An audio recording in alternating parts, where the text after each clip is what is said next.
Okay, so now we're going to do concept 2, number 3. Okay, so a marble rolls off a horizontal lab table with a velocity of 15 meters per second.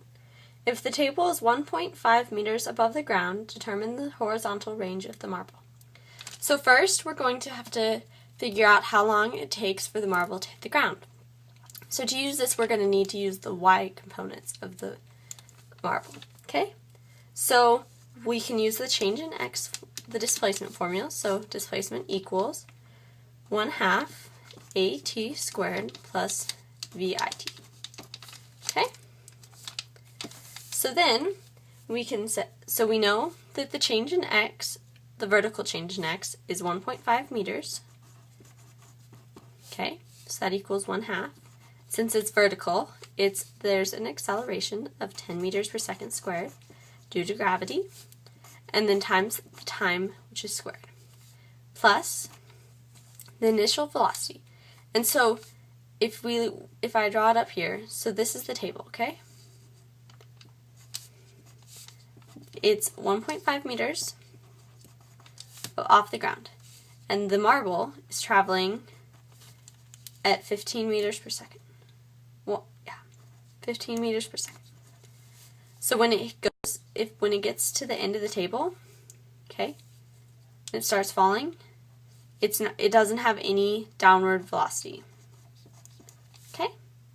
So the vertical velocity initially is 0 meters per second squared.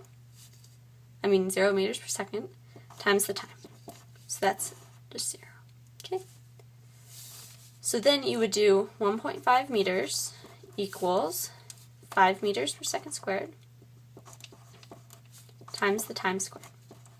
So then the time squared would equal 0.3 seconds squared. Okay? Because the meters will cancel each other out. And so then the time will equal 0.5477 seconds. Okay? So then if we bring that over here, okay, then now we know how long it takes for it to get to the ground. And so that's going to be the same amount of time it takes for it to get however long it goes, okay? So we can use the same formula. So displacement equals 1/2 at squared plus vit. So we're looking for the displacement now. So it equals 1/2. And since we're now we're looking at the horizontal components, there is no acceleration because gravity doesn't affect the horizontal range. So that's 0 meters per second squared times 0.5477 seconds. That quantity squared, we got that from over here. So this all goes down to 0. Okay. I'm about to run out of paper once. So let's just bring this down here. Okay. So this is plus